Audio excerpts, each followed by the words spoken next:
रामकृष्ण हरी नर्मदे हर।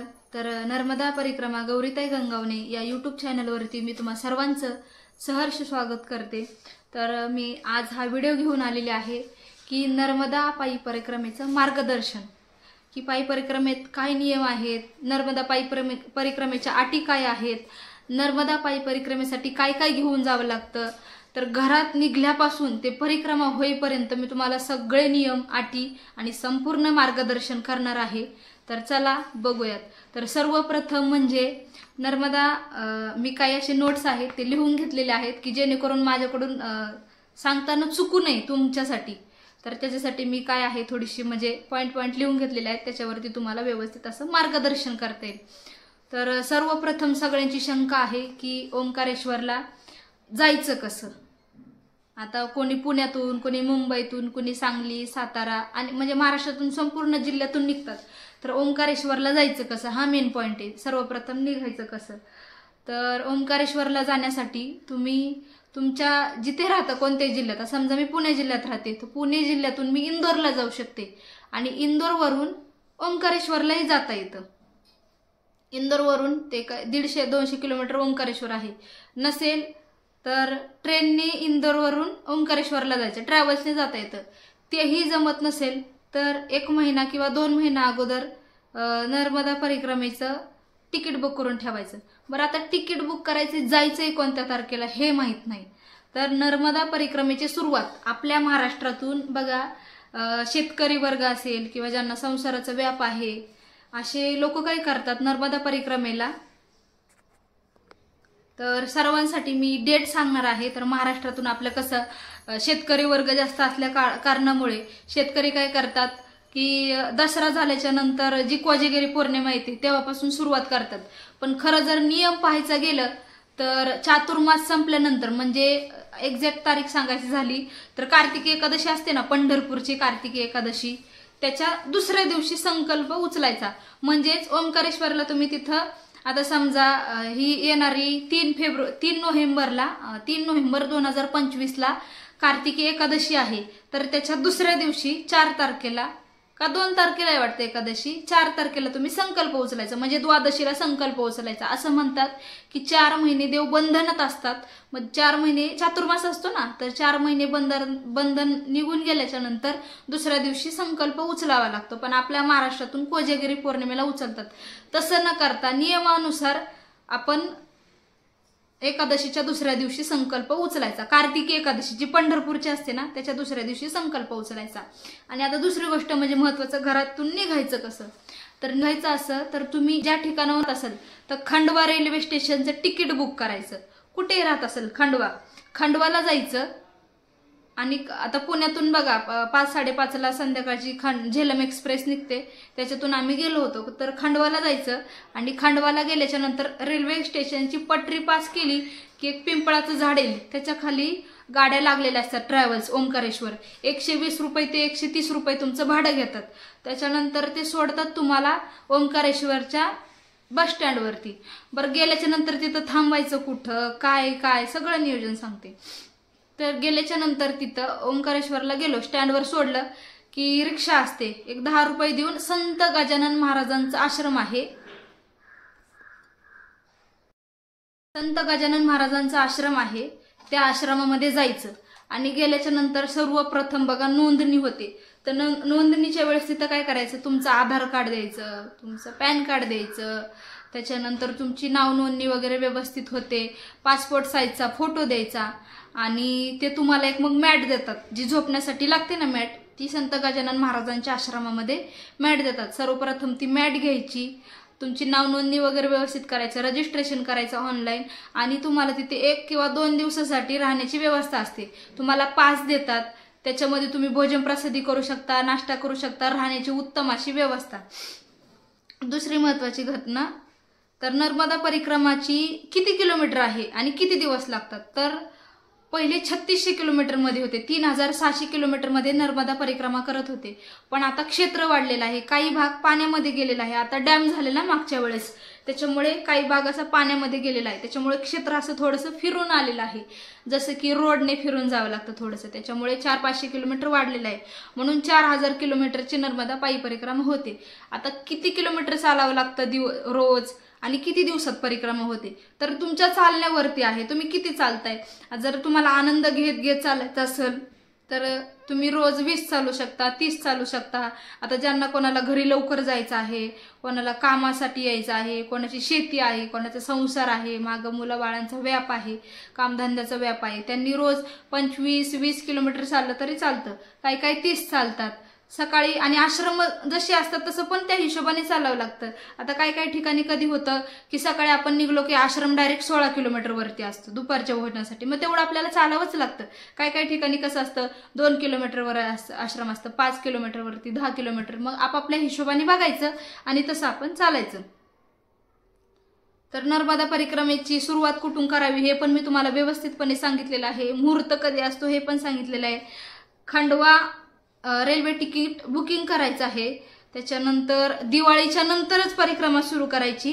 आणि ओंकारेश्वरला आल्यावर काय काय करायचं, तर ओंकारेश्वरला आल्याच्या नंतर परिक्रमेचं मानधाता परिक्रमा करायची. 7 किलोमीटरवरची मानधाता परिक्रमा असते. आणि संत गजानन महाराजांच्या आश्रमात एंट्री वगैरे व्यवस्थित करायची. त्याच्यानंतर नर्मदा परिक्रमा कोणत्या राज्यात असते, तर नर्मदा परिक्रमा ही मध्य प्रदेश, गुजरात, छत्तीसगड, थोडं नॉर्मल अमरकंटकला गेलं की छत्तीसगड, आणि 54 किलोमीटरमध्ये महाराष्ट्र म्हणजे नंदुरबार जिल्हा आहे तिथपर्यंत शूलपाणी जंगल म्हणता येतं, ते तिथपर्यंत असतं. त्यानंतर आजारी पेशंटने नर्मदा परिक्रमा करू की नाही, तर आजारी पेशंटने नर्मदा परिक्रमा करू की नाही, तर ज्यांना शुगरचा बीपीचा प्रॉब्लेम असेल तर शक्यतो त्यांनी आधी पहिल्यांदा गाडीने परिक्रमा करा, मग त्याच्यानंतर अनुभव घ्या. कारण की कसं आहे, चढ उतार जास्त आहेत, चालावं लागतं. कारण चालणे याच्याशिवाय दुसरा काही पर्याय नाही, चालावं तर भरपूर लागतं. म्हणजे तुम्ही रोज 10 किलोमीटर चाला की 5 किलोमीटर चाला, पण चालावं मात्र चालावं लागतं. त्याच्यामुळे जास्त रिस्क नको घ्यायला, आधी गाडीने परिक्रमा करा, मग अनुभव घ्या आणि त्याच्यानंतर मग तुम्ही पायी परिक्रमा करू शकता. बरं, आजारी पेशंट आहे, परिक्रमा करण्याची तीव्र इच्छा आहे, मग काय करावं, तर वजन सोबत कमी ठेवायचं, जास्त वजन ठेवायचं नाही. आणि ज्या तुमच्या बीपीच्या शुगरच्या गोळ्या असतील त्या डॉक्टरनी नित्यनेमाने दिलेल्या, आता बरेच जण म्हणतात ना की नर्मदा परिक्रमा केल्याने शुगर कमी होते, जो आपल्या बीपीचा आजार असेल किंवा जे आपल्याला काही मणक्याचे आजार असतील ते बरे होतात बरे. पण कसं आहे, आता काही काहींचं बघा बीपी जास्त, शुगर जास्त असेल, तो गोळ्या खाऊन कसं सगळ्यांचा शुगर कमी होतो असं म्हणतात ना, तिथं कमी होतो, तर गोळ्या सोडायच्या नाही. कारण आमच्यासोबत परिक्रमावासी होते, त्यांनी पण असं 2-3 दिवस गोळ्या घेतल्या नाही, तर त्यांना त्रास झाला, तर असं भ्रम डोक्यातून काढून टाका. म्हणजे होती, आजार कमी होतात, परिक्रमा केल्याने आजार कमी होतात, पण आपलं जे पथ्य आहे, डॉक्टरांनी जे सांगितलं, आपल्या शरीराचे जे आजार आहेत त्याच्यासाठी ज्या गोळ्या लागणार आहेत त्या आपण नित्यनेमाने गोळ्या घ्यायच्या. म्हणजे बीपीच्या असतील, शुगरच्या असतील, आपल्याला जरी वाटला आता नको बाबा आपण व्यवस्थित झालोय, नाही, रिस्क घ्यायची नाही कोणत्या प्रकारची, व्यवस्थितपणे सगळ्या गोळ्या घ्यायच्या, कोणतीही अडचण येणार नाही. हा, तुम्ही आजारी आहात, परिक्रमा करण्याची इच्छा आहे, बीपी आहे, शुगर आहे, तर दुसरे 30 चालताय ना, तुम्ही 20च चाला ना, जास्त नका चालू, रिस्क नका घेऊ. दुसरे 25 चालताय, तुम्ही 15 किलोमीटर चाला, पण आनंदात परिक्रमा करा. कसं असतं परिक्रमेत, आता आपल्याला असं वाटतं की आपण नको 15 किलोमीटर चालू, परिक्रमा करण्याच्या अगोदर कसं होतं, पण प्रत्यक्षात तिथं परिक्रमा करायला गेलं ना, आपण आता कसं सोबत चाललेलो असतो 3-4 जण, आणि ते आपल्यापेक्षा जर पुढे गेले तर आपल्याला कसं वाटतं, अरे ते आपल्या सोबत होते आणि आपल्यापेक्षा पुढे गेले, मग आपण का चालू शकत नाही असं. तर त्याच्यासाठी कोणाची बराबरी करायला जायची नाही. आपण काय बराबरी करायला चाललेलो नाहोत परिक्रमेसाठी, आपण आपली साधना करण्यासाठी चाललेलो आहोत. कोणाची बराबरी करू नका. ज्याला घाईने पळायचे त्याला पळू द्या, ज्याला शांततेत चालायचे आपला आपण आनंद घेत चालायचं. सोबत कोणाची गरज लागते का? मेन पॉइंट हा बरेच जणांचे प्रश्न आहेत की परिक्रमा करत असताना सोबत कोणाची गरज लागते का?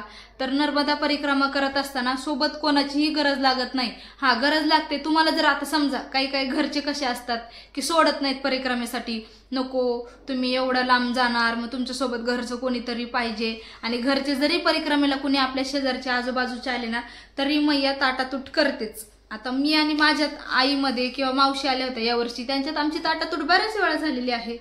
तर असे जे कोणी असतील की ज्यांच्या आईवडिलांना परिक्रमा करायची आहे तर बिनधास्तपणे तुमच्या आईवडिलांना किंवा मुलाबाळांना बिनधास्तपणे परिक्रमा करण्यासाठी पाठवा. कोणतीही अडचण येणार नाही.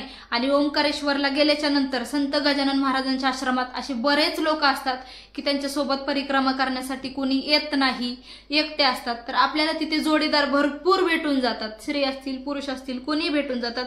कोणती घाबरण्याची काहीही गरज नाही. किंवा असं मनात भ्रम ठेवू नका, मग माझ्यासोबत कोणच नाही परिक्रमेसाठी, मी कसं जाऊन, मी कसं करणार. काही काळजी करू नका, मैया बरोबर नेते. तिथं गेलं ना तुम्हाला, तुम्ही खंडवाला गेलं ना तुम्हाला गाडीतच भेटून जातील की मी एकटी आहे परिक्रमेसाठी किंवा मी एकटा आहे, माझ्यासोबत चला. असे ग्रुप तुमचे ओंकारेश्वरला गेल्याच्या नंतर तयार होतील. त्याच्यानंतर दुसरा मुद्दा म्हणजे पैसे किती ठेवावेत जवळ परिक्रमेसाठी. तर परिक्रमेसाठी पैसे आता तुमच्या खाण्यापिण्यावरती आहे. पैसे ठेवायचे सोबत. कधी कधी नावेने प्रवास करावा लागतो, कधी अर्ध्या किलोमीटर पलीकडे जावं लागतं, वेगवेगळ्या नावं येतात.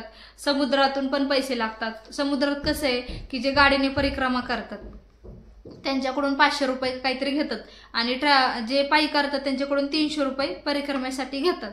तर असे थोडेफार पैसे लागतात. कधी आपण आजारी पडलं, आता काय काय हॉस्पिटलमध्ये पैसे घेत नाही परिक्रमावासियांकडून, काय काय हॉस्पिटलमध्ये घेतात, शक्यतो घेतच नाही. मग काय काय ठिकाणी क्वचित ठिकाणी घेतात.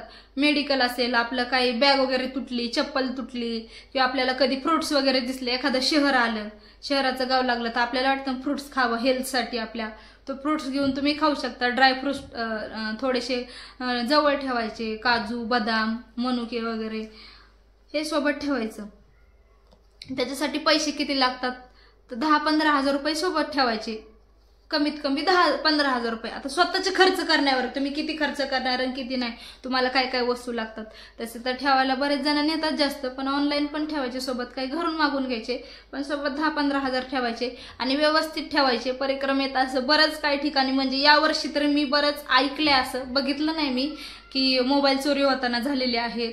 तर बरेच येतात ना, हौशी गौशी मौशी सगळे येतात तिथं परिक्रमेमध्ये.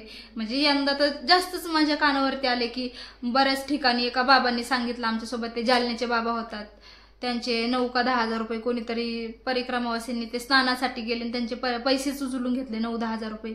त्याच्यामुळे थोडे म्हणजे ऑनलाईन ठेवा पैसे, असं ATM वगैरे ठेवायचं, पण 4-5 हजार रुपये असे जवळ ठेवायचे कॅशमध्ये. बरं, कपडे कोणते असावेत परिक्रमेसाठी तर परिक्रमेत कपडे ही पूर्ण शुद्ध पांढरे कपडे असावेत.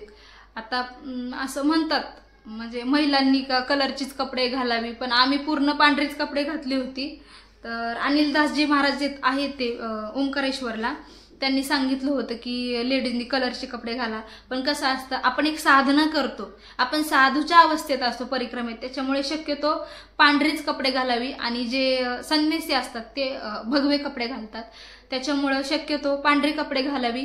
महिलांनी वरती टॉप कॉलरचा घ्यावा आणि अशी पूर्ण अशी स्लीव जी असते पूर्ण झाकलेली असावी, जेणेकरून कोणतं आपलं अंग दिसणार नाही. आणि आपले म्हणजे जे काय असतील, कोणाला काळं व्हावं नाही असं वाटतं, तिचं पूर्ण अंग झाकून जातं. खाली पायजामा पॅन्ट किंवा लेगिंज ज्याच्या ज्याच्या हिशोबाने व्यवस्थित घ्यायची.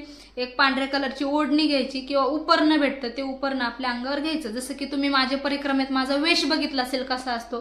पुरुषांनी काय करायचं, ते म्हातारे आजोबा बघा असे कोपरी का काय म्हणतात, पांढरे एवढं शर्ट घालायचं किंवा पूर्ण पांढरा शर्ट आणि पॅन्ट वगैरे घालून जायची नाही. हा, तुम्ही जर घरून निघले आणि एखादा ड्रेस सोबत ठेवला तर तो ड्रेस तिथं ठेवून द्यायचा आश्रमात किंवा कुठं ठेवून द्यायचा, वजन सोबत घ्यायचं नाही.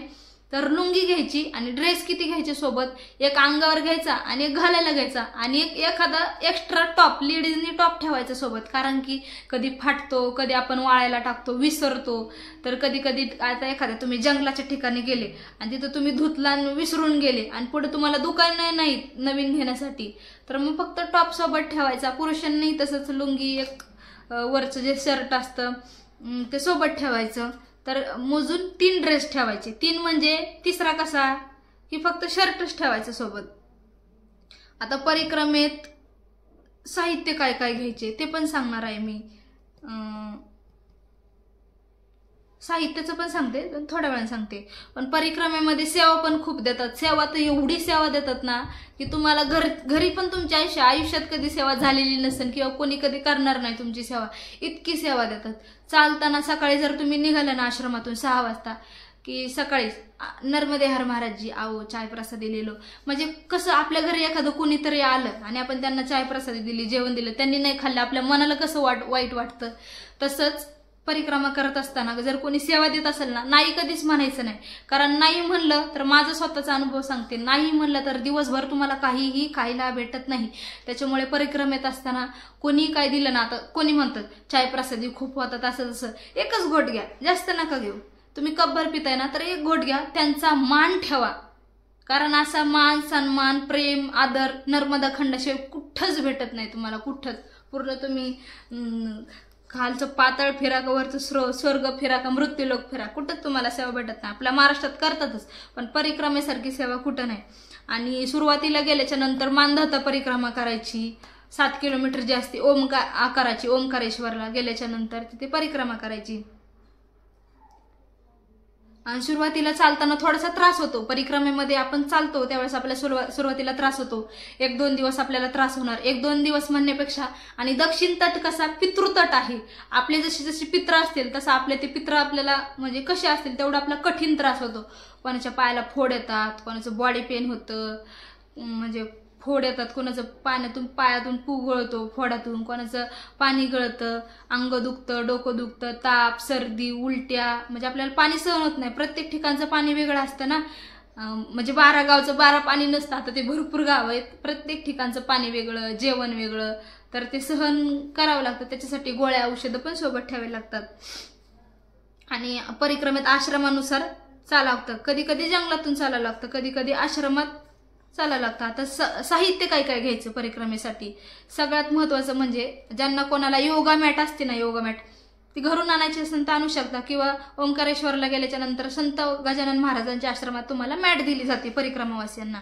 सोबत काय घ्यायचं, मेन पॉइंट म्हणजे सगळ्यात सोबत न्यायची ती व्यवस्थित चप्पल म्हणाल. कारण का तर आपल्याला सगळ्यात व्यवस्थित मेंटेन ठेवायचं असेल तर आपले सगळ्यात व्यवस्थित ठेवायचे ते आपले पाय ठेवायचेत. तर पायांना कुठल्याही प्रकारचा त्रास झाला नाही पाहिजे. पाय आपले दुखता कामा नये किंवा पायांना फोड येऊ नये. तर मग आता सोबत घ्यायचं काय, आता काही जण काय करतात, शूज घेतात, मस्तपैकी शूज आणतात भारी. बरं शूज आणला, चालून हीट तयार होते, आणि हीट तयार झाली की आतमध्ये असे पाय गरम पडतात, आणि गरम पडले की पायांना येतात फोड. सगळ्यांना वाटतं की सँडलने आपलं शूजने व्यवस्थित चालता येतं, फोड आले की मग दुखतात, टाचा दुखतात. मग त्याच्यासाठी काय करायचं, स्पार्कचा सँडल असतो, स्पंचिंगवाला बघून घ्यायचा मस्तपैकी, 800-850 रुपयापर्यंत भेटून जाईल. किंवा वखारूचा सँडल असतो, वखारू कंपनी किंवा स्पार्कचा स्पंचिंगचा सँडल असतो. जसं की मुलं वगैरे घालतात बघा तो सँडल, मी परिक्रमेत घालायची त्या टाईप सँडल घ्यायचं आणि सॉक्स घालायची. कुठल्याही प्रकारचे फोड येणार नाही, काय नाही, व्यवस्थित अगदी आरामात चालायचं. त्याच्यानंतर बॅग घ्यायची, आणि बॅग कशी घ्यायची, एकदम लाईट वेट घ्यायची, चांगली मस्तपैकी कमरेला अशी तर बांधता आली पाहिजे. पुढं छातीला जे आता आपण बॅग घेतो ना, असं होतं बघा आपल्याला कधी असं चालल्यावर, तर कमरेलाच आपण बांधतो ना असं होतं. मग पूर्ण इथं छातीला अशी बांधता आली पाहिजे, कमरेला मेंटेन असं बॅलन्स राहिला पाहिजे. अशी व्यवस्थित अशी बॅग घे बघून. पुण्यात जर कोणी असतील, पुण्यात तर भवानी पेठेमध्ये ॲडव्हेंचर पार्क, म्हणजे ॲडव्हेंचर एक दुकान आहे, तुम्ही मॅपला पण सर्च करू शकता. भवानी पेठेत मी त्या ठिकाणी बॅग घेतली होती, इतक्या सुंदर आणि मस्त. फक्त ते ट्रॅव्हलिंगसाठीच बॅग तिथे त्या ठिकाणी उपलब्ध असते, ट्रेकिंग वगैरे नर्मदा परिक्रमेसाठी त्या ठिकाणी बॅगा उपलब्ध असतात. तुम्ही ॲडव्हेंचर आहे दुकान, त्या ठिकाणाहून तुम्ही बॅग घेऊ शकता. त्याच्यानंतर महत्वाचं, थंडी खूप जास्त असते. आता मी नेलं होतं म्हणजे जाताना नेली होती मी ब्लँकेट पण, आणि आश्रमात गेल्यावर पण आपल्याला कसं थंडीचे दिवस असतात ना, तर आश्रमामध्ये पण ब्लँकेटची सुविधा असते, काही ठिकाणी नसते. तर एकदम लाईट वेट 1-1.5 किलोची स्लीपिंग बॅग घ्यायची, जास्त वजनाची बॅग घ्यायची नाही. त्याच्यानंतर साहित्य व्यवस्थित लक्षात ठेवा, लिहून घ्या वाटलं सर. त्याच्यानंतर ताट घ्यायचं. आता ते पावभाजी खातो बघा आपण, पावभाजी खाताना कसं त्रिकोणी कप्प्याचं ताट असतं, ते ताट घ्यायचं, मॅट घ्यायची, त्याच्यानंतर छोटासा ग्लास घ्यायचा. ग्लास कशा करता? पाणी पिण्याकरता, कधी कधी चहासाठी, कधी डिस्पोजर नसतात ना काही काही ठिकाणी, तर पटकन आपल्या कमंडलूतून. आणि मेन महत्वाचं म्हणजे कमंडलू आणि दंडक घ्यायचा. तो कुठं घ्यायचा? कमंडलू तुम्ही घरून आणायचा, किटली असते ना तेलाची किटली, त्यालाच कमंडलू म्हणतात. तो कमंडलू घ्यायचा. आणि दंडक असा मजबूत घ्यायचा, हलका घ्यायचा नाही. दंडक का घेतात? त्याचं कारण असं आहे की चढताना चढ म्हणजे चालताना आपल्याला चढ उतार येतात, तर असं टेकाना देऊन आपण चालू शकतो किंवा उतरताना आधार देऊन त्याच्या आधाराने उतरू शकतो. तर त्याच्यासाठी दंडक हा 7 कांडाचा बघून घ्यायचा. 1 कांड, 2 कांड, 3 कांड, 4 कांड, 5 कांड, 6 कांड, 7 कांड. त्याचं कारण असं आहे की 7 कांडाचा घेतला दंडक की आपल्या 7 कुळाचा उद्धार होतो. म्हणून ध्यान करून, मी जसं दंडक असा मजबूत घेतला होता ना, थोडासा आपल्याला जड वाटतो, पण तो दंडक आपल्या आयुष्यभराचा सोबती असतो. कारण की घरी आल्याच्या नंतर आपण त्याची पूजा करायची. परत असं म्हणतात की दंडक आपल्या शेवटपर्यंत सोबत जातो, म्हणजे आपल्या शेवटपर्यंत आपण जेव्हा जाऊ तेव्हा आपल्या तो सोबतच जाळायचा. त्याच्यामुळे असं बघताना भक्कम घ्यायचा दंड. मस्त ज्याला कोणाला नाद असेल घुंगरं वगैरे लावायची, त्या घुंगराच्या तालात कसं व्यासदंड असतो तो, त्याच्यात ह्याने चाचलं की माकडं वगैरे पळून जातात किंवा आपला आनंद असतो एक चालत. मी घुंगरं लावली होती, बरेच 50 घुंगरं नेली होती घरून लावण्यासाठी. तर 7 कांडाचा दंड घ्यायचा आणि कमंडलू घ्यायचा. त्याच्यानंतर ग्लास घ्यायचा पाणी पिण्यासाठी, चहा पिण्यासाठी. टॉवेल एखाद्याला घ्यायचं असेल तर घ्या, किंवा कोणाकडे स्टोल असेल किंवा कुणी लुंगी असेल माणूस त्यांनीच पुसतात. नंतर काय सगळेजण टाकून देतात. ज्यांना घ्यायचं असेल त्यांनी घ्या टॉवेल.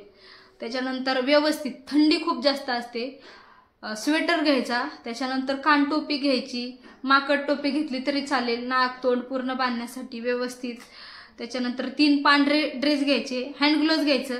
हँड ग्लोव्ज परत कानटोपी हे तुम्ही ज्यावेळेस थंडी सुरू होईल ना डिसेंबरमध्ये, आता नोव्हेंबरमध्ये परिक्रमा सुरू केली ना, नोव्हेंबर डिसेंबरमध्ये जरी तिकडं भरपूर भेटून जातात तुम्हाला. म्हणजे इथूनच वजन नका घेऊ, तिकडं पण आता इथून वजन कोणतं नका घेऊ, कानटोपी नका घेऊ, हँड ग्लोव्ज नका घेऊ, हे काही लगेच तुम्हाला लागणार नाही. हे नंतर डिसेंबरच्या वेळेस खूप तुम्हाला थंडी वाजते त्यावेळेस घेतले तरी चालेल. हँड ग्लोव्ज, सॉक्स घ्यायचे पायांसाठी सॉक्स. त्याच्यानंतर थंडी जास्त असते ना, वही पेन घ्यायचं. वही पेन म्हणजे कशी, ह्या आकाराची वही घ्यायची, ही साईज आहे ना वहीची, हीच वही घ्यायची. 100 पानी किंवा 200 पानी वही घ्यायची आणि एक पेन घ्यायचा. वही पेन का घ्यायचा? त्याचं कारण असे की सुरुवातीला निघालं ना की संत गजानन महाराज, हे बघा असे शिक्के असतात, हे शिक्के असे शिक्के घ्यावे लागतात. की संत गजानन महाराजांच्या आश्रमात निघालं की तिथं शिक्का घ्यायचं. त्याचं कारण असं आहे की आश्रमात गेल्याच्या नंतर आपण आपले स्मरणात राहतं की आपण परिक्रमा केली, या ठिकाणी आपण थांबलो, किंवा पुढच्या वेळेस आपल्याला परिक्रमा करायची असेल किंवा ज्यांना कोणाला परिक्रमा करायची असेल त्यांना योग्य असं मार्गदर्शन पाहिजे असेल तर त्याच्यासाठी ते शिक्के घ्यावे लागतात. तर व्यवस्थित वही घ्यायची, पेन घ्यायचा, जवळ ठेवायची, सोबत मोठी घ्यायची नाही, जास्त मोठी नाही घ्यायची. त्याच्यानंतर आधार कार्ड घ्यायचं, पॅन कार्ड घ्यायचं, फोटो सोबत ठेवायचं. हे कधी आपल्याला सुरुवातीला रजिस्ट्रेशन करायला लागतं. आणि काही काही आणि अनिलदासजी महाराज आहेत ना त्यांच्याकडे पण जायचं आणि एक प्रमाणपत्र घ्यायचं. अनिलदासजी महाराज कोणालाही विचारा, त्यांच्याकडून आपले महाराष्ट्रातले किंवा दुसऱ्या राज्यातले बरेच जण आहेत की संकल्पाची पूजा करतात. आता मेन पॉईंट म्हणजे संकल्पाची पूजा करायची कोणाकडं, काय काय साहित्य ते पण सांगते मी पुढे. आधार कार्ड, पॅन कार्ड, फोटो घ्यायचा. काही काही आश्रमामध्ये बघा की नुसतं आधार कार्ड, पॅन कार्ड मागतात, काही काही ठिकाणी प्रमाणपत्र मागतात, काही काही ठिकाणी मागत नाही एंट्रीसाठी. आणि आश्रमात गेल्याच्या नंतर आपली एंट्री करावी लागते बघा त्या ठिकाणी, की आपण कुठून आलो, आपलं नाव काय आहे, आपल्या गावाचं नाव काय आहे, आपल्या राज्याचं नाव काय आहे, जिल्ह्याचं नाव काय, सगळे एंट्री करून घेतात. दुसरी गोष्ट म्हणजे कपड्याचं साबण घ्यायचा. कपड्याचं साबण कपडे धुण्यासाठी, मैयावर कपडे धुवायची नाही. त्याच्यानंतर कोलगेट, ब्रश, दात घासायचा ब्रश सोबत ठेवायचा. आणि पांढरे कपडे असतात, आता ज्यांना ठेवायचं असेल पुरुष मंडळी तर ठेवत नाही, पण कपड्याचं ब्रश, आता मळालेले कपडे असतात, कधी कधी काय होतं, कधी काही ठिकाणी आश्रमात पाणी धुवायला म्हणजे पाणी नसतं कपडे धुण्यासाठी, सीतावन असेल असं, म्हणजे काही ठिकाणी शुल्पाणी म्हणजे पाणी असतं, पाण्याच्या अडीअडचणी असतात, तर 2-2 दिवस 3-3 दिवस एक ड्रेस घालावा लागतो. तर त्याच्यासाठी आपण काय करतो, कपडे मळतात, आपल्या हातातून निघत नाही नुसतं साबणाने, तर मग ब्रशने घासायचे. बरं साबण ठेवण्यासाठी तुम्हाला सांगते बघा, सोनाराच्या दुकानात गेल्याच्या नंतर ती अशी दाबायची पिशवी येते बघा, पॅकिंगची टचची पिशवी, त्याच्यातून अशा मोठ्या पिशव्या घ्यायच्या, त्याच्यात निरमा साबण असं घालू शकेल. कारण दुसरीकडे बॉक्स बिक्स घेतलं साबण ठेवण्यासाठी त्याचं वजन होईल. तर सोनाराच्या दुकानात बघा ते छोट्या छोट्या पिशव्या असतात, त्याच्यापैकी मोठी पिशवी असते. किंवा लग्नामध्ये बघा अक्षदा देतात बघा आपल्याला त्या पिशवींमध्ये, छोट्या टचची पिशवी असते, त्या मोठ्या घ्यायच्या. त्याच्यात साबण किंवा आपलं ब्रश वगैरे काय असेल ते घ्यायचं, कोलगेट ब्रश. थोडेसे ड्रायफ्रुट्स ठेवायचे, काजू बदाम, कसं थोडीशी एनर्जी येते. त्याच्यानंतर आपल्याला जुलाब, उलटी, ताप, पायदुखी आपल्याला होतं बघा, त्रास होतो ना, कारण आपण घरी कधी चाललेलो नसतो. आपण म्हणतो बघा आपल्याला घरी चालायची सवय नाही, आपल्याला होईल का परिक्रमा. पण मैया तिथं गेलं ना की सगळं करून घेते व्यवस्थित. तर आपल्याला सोबत म्हणजे चालायची सवय नसते, तर त्याच्यासाठी काय करायचं तुम्ही, सर्दीच्या उलट्या तर बघा पाणी सहन नाही झालं की उलटा होतात, जुलाब खाणं सहन नाही झालं की आपल्याला घरचं इकडचं जड खायची सवय असते, तर हलका असतं. किंवा कधी कधी तिखट खावे लागतात, कोणाला पोटाचा प्रॉब्लेम असतो, जुलाब, सर्दी, उलट्या, पायदुखी, फोड, ते ह्याच्या सगळ्या गोळ्या एखाद्या MD डॉक्टरकडे जायचं. झेंडू बाम असतो, डोकं दुखतं, पाय दुखतात, त्याला लावण्यासाठी झेंडू बाम सोबत ठेवायचा. म्हणजे पेशंट असतं कोणी बीपीचं असेल, शुगरचं असेल, तर त्यांनी आपापल्या गोळ्या घ्यायच्या आणि MD डॉक्टरकडूनच सगळ्या गोळ्या आणायच्या. त्याच्यानंतर कधी कधी बघा बॅग फाटते अचानक, चालताना बंद तुटतो. आता काय काय हलके बॅग घेतात, तर त्याच्यासाठी काय करायचं, सुईद्वारा ठेवायचा सोबत. सुईद्वारा असला की सगळं मग काम व्यवस्थित होतं. त्याच्यानंतर ठेवायचं असून सोबत तर कातर ठेवायची, की असं ब्लेड ठेवायचं छोटंसं कापायला, ते असं फोल्डचं येतं बघा बेल्ट, फोल्डवालं कापायला, कटर टाईप, ते ठेवायचं. किंवा मग कातर ठेवायची. परत कमंडूर घ्यायचा पाणी पिण्यासाठी, ते सांगितलं. मोबाईलचा चार्जर घ्यायचा मेन पॉइंट, आणि चार्जरला अशी काहीतरी खून करून ठेवायची जेणेकरून चोरी व्हायला नको. आणि आश्रमात झोपताना आपण काय करतो, आश्रमात गेलो की बिनधास्तपणे मोबाईल चार्जिंगला लावून देतो आणि झोपतो निवांत, इकडे जातो तिकडे जातो. पण आता चोरीचं जास्त प्रमाण वाढलेलं आहे, तर शक्यतो सर्वांनी काळजी घ्या मोबाईलची, की तिथंच थांबायचं चार्जिंग करण्यासाठी. चार्जर चांगल्या कंपनीचा न्या, ओरिजिनल चार्जर न्या, जेणेकरून तुम्हाला बदलायला नको. मोबाईल पण चांगला न्या कॉन्टॅक्ट करण्यासाठी. आणि शक्यतो ज्यांच्याकडे एअरटेलचे सिम असतील तर त्यांनी टेम्पररी फक्त परिक्रमेसाठी एक जिओचं सिम घेतलं तरी चालेल, कारण की व्यवस्थित तुम्हाला म्हणजे घरच्यांशी कॉन्टॅक्ट करता येईल. आता काही ठिकाणी एअरटेल चालत नाही, पूर्ण जिओच चालतं. तर जंगलामध्ये गुजरातला वगैरे असं काही ठिकाणी आहेत की जिओच चालतं, तर जिओचं सिम घ्यायचं. आता पुढचा विषय आपण आणू की पूजेसाठी काय काय साहित्य लागतं. सगळं झालं की परिक्रमेसाठी हे साहित्य लागतं, ते साहित्य लागतं, परिक्रमा अशी करावी. तर नेमकं पूजेसाठी काय करायला लागतं, तर नर्मदा जल ठेवण्यासाठी कोल्ड्रिंक्सची बॉटल असते बघा, फिज, ॲपी फिज असतं, किंवा स्प्राईटची बॉटल असते, किंवा फंटा, माझा, छोट्याशी बॉटल असतात. तर ओंकारेश्वरला गेल्यावर ते दुसऱ्या बॉटल घ्यायच्या नाही, घरूनच काय करायचं, कोल्ड्रिंक्सची छोटी बॉटल आणायची, अगदी त्याच्यावरचा रॅपर सगळा काढून टाकायचा. नाहीतर महाराजांची तिथं ब्राह्मणाची बोलणी खाऊ ऐकायला लागतील, ब्राह्मण बोलतात, मग तुम्हाला एवढं पण कळत नाही का तुम्ही रॅपर काढून आणलं नाही.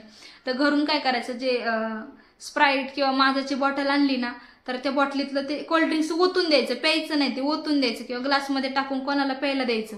ते स्वच्छ धुवायची साबणाने, आणि पॅक अशी बसल एवढी छोटी, किंवा फिजची बॉटल भेटते बघा 10-20 रुपयाला, ती घ्यायची जल ठेवण्यासाठी.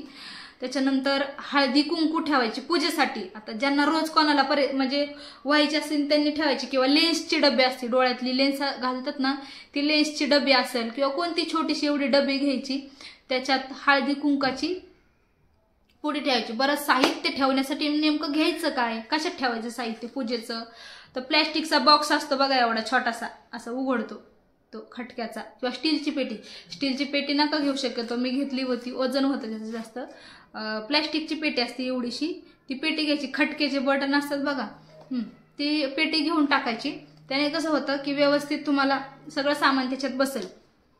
आले होते मी कुठं, हळदी कुंकू, तर हळदी कुंकू घ्यायचं पूजेसाठी, हळदी कुंकू. त्याच्यानंतर रोज ओलं चंदन असतं बघा, ते पंढरपूरला, आळंदीला कुठेही भेटून जाईल. ओलं चंदन रोज मैयाला पूजा करताना लावण्यासाठी, आपल्याला लावण्यासाठी. त्याच्यानंतर 1 रुपया घ्यायचा पूजेसाठी आणि सुपारी घ्यायची अशी मोठी मस्त व्यवस्थित बघून घ्यायची. त्याच्यानंतर अगरबत्ती ठेवायची असेल तर ठेवा सोबत. तांदूळ घ्यायचे पूजेसाठी, पहिल्या दिवशी पूजेला आपल्याला तांदूळ लागतात बघा. तांदूळ घ्यायचे, सुपारी, परत आरती असं ओवाळण्यासाठी. 1 मिनिट तुम्हाला चमचा दाखवते.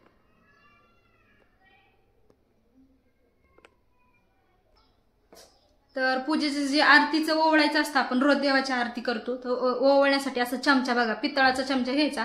कारण दिवा घेतला तर आपल्या हाताला भासतो आपण असं वेळ, कारण आरती 10-12 मिनिटं असते आरती, गणपतीची, शिवशंकराची आरती, मैयाची आरती.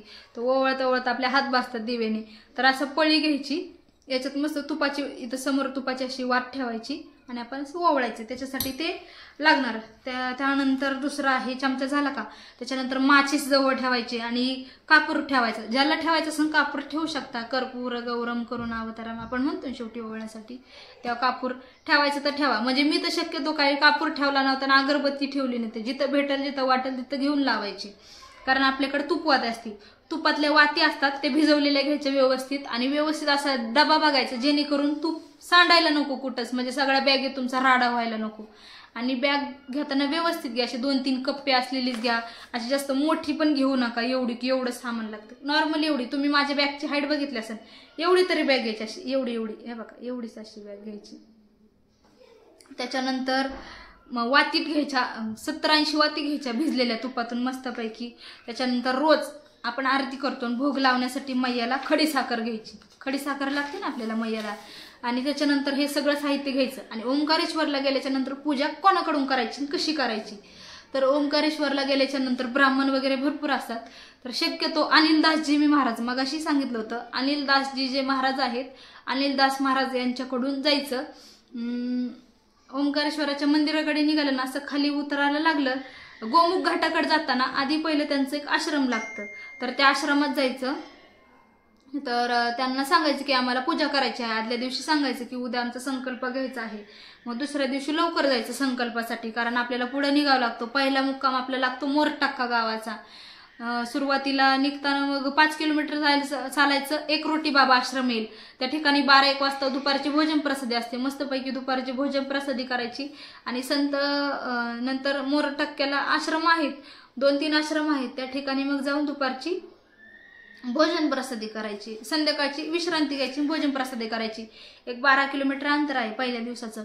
तर तिथं गेल्याच्या नंतर मग अनिलदासजी महाराज सांगतात तुम्हाला कसं पूजा वगैरे काय करायची. आपल्या पाठीमागे भूत पिशाच लागू नये म्हणून आपल्याला मंत्र वगैरे घालून देतात. मग ज्यांचं लग्न झालेलं आहे त्यांनी डाव्या हातात धागा बांधायचा. ज्यांचं कुमारिका आहे किंवा पुरुष जे असतील, पुरुषांना उजव्या हातात इथे धागा बांधायला होतात. आमचे बघा वन आहेत अजून. धागा बांधायचा तो संकल्पाचा. परत मैयाच्या, नर्मदा मैयाच्या जलाची जी बॉटल असते त्याला तो धागा बांधावा लागतो. कमंडलूला धागा, आपल्या दंडकला धागा, सगळीकडे धागा असतो. परिक्रमेत स्वतःभोवती फिरायचे नाही. नियम अटी सांगणारच आहे मी, पण तिथं संकल्पाची पूजा झाली की मग निघायचं. आता पुढचं आपण बघूयात की परिक्रमेत नियम अटी काय आहेत. तर सकाळी आश्रमात, आता झालं आपलं पूजा वगैरे सगळे झाली ना, आपण निघालेलो आहोत परिक्रमेसाठी. तर सकाळी नित्यनेमाने रोज स्नान करायचं. आता मला बरेचसे असे कॉल आलेले आहेत की ताई आम्हाला सांधिवाताचा प्रॉब्लेम आहे, गुडघ्याचा प्रॉब्लेम आहे, तर आम्ही कसं करायचं, थंडी खूप जास्त असते, धुकं पण असतात, मग आम्हाला थंड पाणी असतं. तर काय काय आश्रमात विचारायचं गरम पाणी भेटेल का. नाही भेटलं तर 8-9 वाजता आंघोळ केली तरी चालेल. तुम्ही शक्यतो कराच, स्नान कराच. पण ज्यांना अति त्रास आहे तर मग 1-2 दिवस आड काय करायचं, थोडं लेट स्नान केलं तरी चालतं. मग पूजापाठ वगैरे करायची. त्याच्यानंतर नित्यनेमाने सकाळचं स्नान करायचं. सकाळी उठल्यानंतर स्नान वगैरे केलं की पूजा केल्याशिवाय, आरती केल्याशिवाय पुढं प्रस्थान करायचं नाही. संध्याकाळी गेलं की मस्तपैकी फ्रेश वगैरे व्हायचं, मैयाची आरती करायची. त्याच्यानंतर व्यवस्थित आरती करायची. स्नान केल्याशिवाय पुढं निघायचं नाही. ज्यांना सांधिवाताचा, थंडीमध्ये खूप नंतर थंडी वाटते, प्रॉब्लेम असला स्नान करायचं, आरती करायची, पण पारुशा तोंडाने निघायचं नाही. त्याच्यानंतर जेवत असताना ताट खडखड खडखड वाजवायचं नाही जेवणामध्ये. आता कोणाला मचमच वाजवण्याची सवय आहे, एखाद्याला दात पडलेले असतात, कोणाकडून चुकून होतं. तर खडखड ताट वाजू नये. काही काही संन्यासींच्या आश्रमात गेल्याच्या नंतर तिथले नियम कडक असतात, तर त्या सर्वांनी आश्रमाच्या नियमाचं पालन करायचं. मोठ्याने त्या ठिकाणी आश्रमात गेल्यानंतर मोठ्याने बडबड नाही करायची. कारण कसं असतं, शक्यतो म्हणजे न बोलायला असं म्हणजे मला बोल वाटत नाही, पण जड अंतकरणाने सांगते की आपल्या महाराष्ट्रातल्या लोकांना बरेच जण नावं ठेवतात की महाराष्ट्रावाले आते खाते जाते भागते, सेवा नाही करत, असं नाही करत. तर होईल तितक्या पद्धतीने कसं आश्रमात गेल्यानंतर एकटेच महाराज असतात आणि 30-40 जण लोक जातात आणि मग एकट्याच भोजन करतात. तर आपण समजून घेतलं पाहिजे. काही ठिकाणी काय होतं की आश्रमात चांगलं जेवायला देत नाही. अरे मग ते करतात, जेवण आपल्याला बनवतात. एकतर म्हणजे आपण आयटीत रुबाबात जातो, आश्रमांमध्ये जाऊन थांबतो, सेवा करत नाही, काय नाही.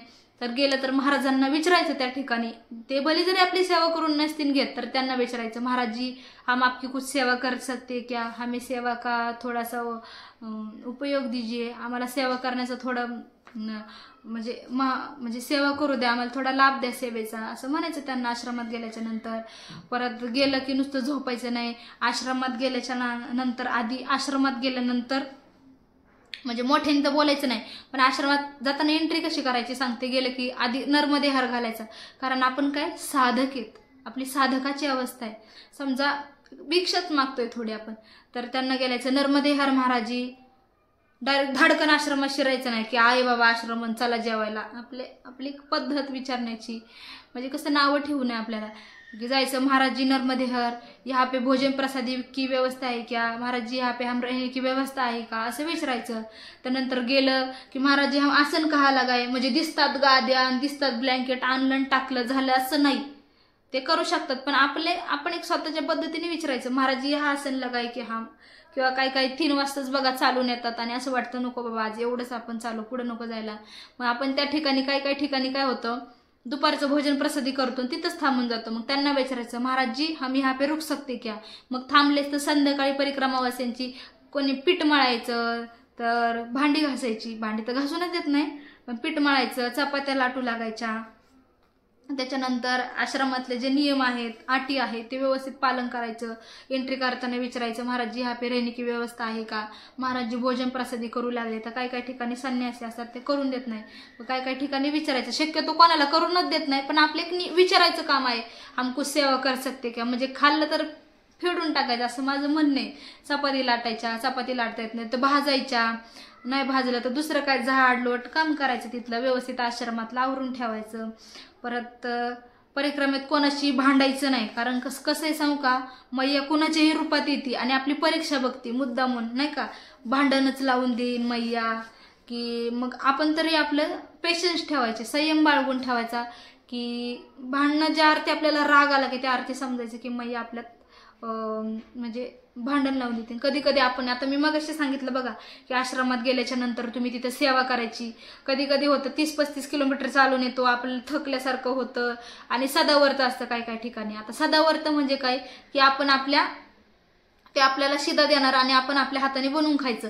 आता काही ठिकाणी कसं होतं बघा, आपण 4-5 जण असतो आणि महाराज आपल्याला शिदा देतात बनवायला, तर आपण आपल्या 4-5 लोकांपुरतच बनवतो ना.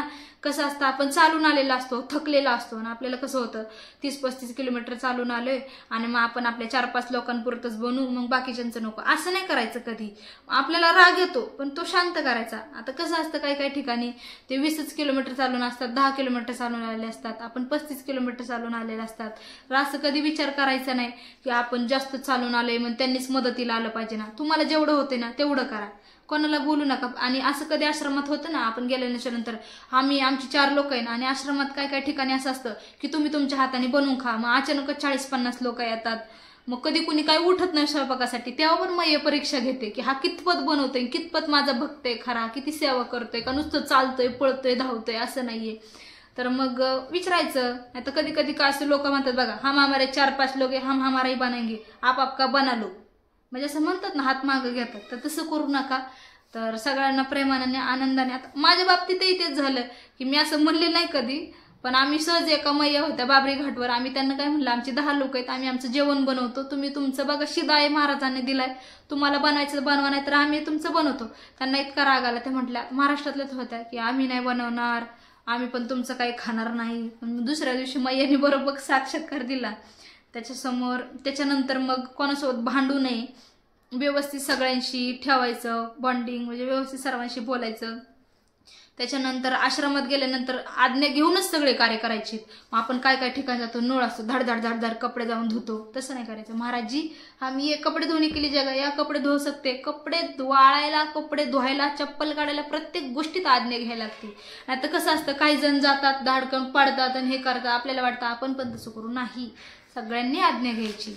त्याच्यानंतर परिक्रमेत असताना कोणाला काय म्हणायचं, एखादी महिला असेल, मुलगी असेल, त्यांना मैया म्हणायचं. आणि पुरुष वर्गाला काय म्हणलं जातं, बाबाजी, महाराजजी. आता कोणी परिक्रमेत असेल, आता समजा एखादा 20-25 वर्षाचा तरुण युवक असेल, तर आपण त्यांना अरे तुरे नाही घालायचं, बाबाजी किंवा महाराजजी असं म्हणायचं. आणि एखादी मुलगी असेल माझ्यासारखी, तर मैया वगैरे असं बोलायचं, किंवा ताई, दिदी, ज्यांना जसं बोलता येईल शक्यतो मैया आणि बाबाजीच म्हणायचं. आणि आश्रमामध्ये किती वाजता थांबायचं, सकाळी किती वाजता निघायचं. आता मला बऱ्याच ठिकाणाहून असं ऐकायला भेटलं किंवा मी पण बघितलं, काही ठिकाणी 4लाच लोक चालायला निघतात. म्हणजे माझ्यासमोर नाशिकचे काही बाबा होते, ते 4 वाजता चालायला निघले होते. म्हणजे असं करू नका, सकाळी उठा व्यवस्थित. असं म्हणतात की सूर्योदय झाल्याच्या नंतरच निघायचं असतं, पण दिवसभर आपल्याला चालायला लागतं, उन्हातून चालायला त्रास होतो. त्याच्यामुळे जास्त नका, 6-6:30ला निघलं तरी चालतं, काही प्रॉब्लेम नाही. शक्यतो उजेड झाल्यावरच निघा. काही ठिकाणी बघा, आता हायवेचा रस्ता असेल तर त्या ठिकाणी तुम्ही 6-6:30ला चालायला निघले तरी चालेल. पण पगदंडी असतील, जंगल असेल, त्या ठिकाणी 4ला, 5ला, 6ला चालून निघणार नाही. त्या ठिकाणी उजेड झाल्यावरच निघावं लागतं. कारण त्या ठिकाणी असे रस्ते नसतात, किंवा फक्त बाण दाखवलेला असतो, किंवा अशी झेंडी बांधलेली असती, चिंदी वगैरे बांधलेली असती, की व्यवस्थित मार्गदर्शन होईल. अशा ठिकाणी मात्र उजेडा झाल्यास निघायचं, नाही तर पूर्ण तुम्ही भटकून जासाल. काही ठिकाणी शेतातून जावं लागतं, तर उजेड झाल्यावरच निघायचं. आश्रमात किती वाजता थांबायचं, तर दुपारचं जेवण केलं ना की तेव्हाच अंदाज घेऊन घ्यायचा की आपण 15 किलोमीटर आश्रम आहे, 12 किलोमीटरवरती आश्रम आहे, 20 किलोमीटरवरती आश्रम आहे. आता प्रत्येकाची चालण्याची कॅपॅसिटी किती आहे. आता समजा जो फास्ट चालत असेल तो 15 किलोमीटरवर थांबू शकतो रात्रीच्या विश्रांतीसाठी. पण मग 4:30-4:45 किंवा 4पर्यंत कोणत्याही आश्रमात थांबून घ्यायचं. बरं, असं नाही करायचं कधी की आता आपण 4 वाजता थांबलोय, मग पुढे 2 किलोमीटरवरती आश्रम आहे, मग चला तिथं जाऊयात, असं होतं काहींच्या बाबतीत. तसं न करता तिथंच थांबून घ्यायचं. दुपारी किती वाजता थांबायचं, 11-11:30 वाजता दुपारच्या वेळेला थांबून घ्यायचं. म्हणजे अंदाज करून घ्यायचा, 9 वाजले की गावात कोणाला तरी विचारून घ्यायचं, की आपल्याला कळून जातं की आता 11-11:30 पर्यंत आपण 10-15 किलोमीटरपर्यंत सकाळी निघल्यापासून पोहोचून जातो. तर असं व्यवस्थित मार्गदर्शन आहे. जर कोणाला काही अडीअडचणी आल्या तर व्यवस्थित परिक्रमा करा. तर मला काही अडीअडचणी आल्या तर माझ्याशी कॉन्टॅक्ट करा, मी माझा कॉन्टॅक्ट नंबर देते. त्याच्यानंतर संपूर्ण परिक्रमा करून आल्यानंतर ओंकारेश्वरला आल्याच्या नंतर 7 किलोमीटरची ओम आकाराची जी मानधाता परिक्रमा आहे ती व्यवस्थित मानधाता परिक्रमा करायची आहे. असं म्हणतात की ऋणमुक्तेश्वर महादेव मंदिर आहे, की आपण 4 महिने ज्यांचं कोणाचं खातो तर ऋणमुक्तेश्वर महादेव मंदिरात 1 किलो डाळ आणि 1 किलो गुळ तिथं चढवायचा.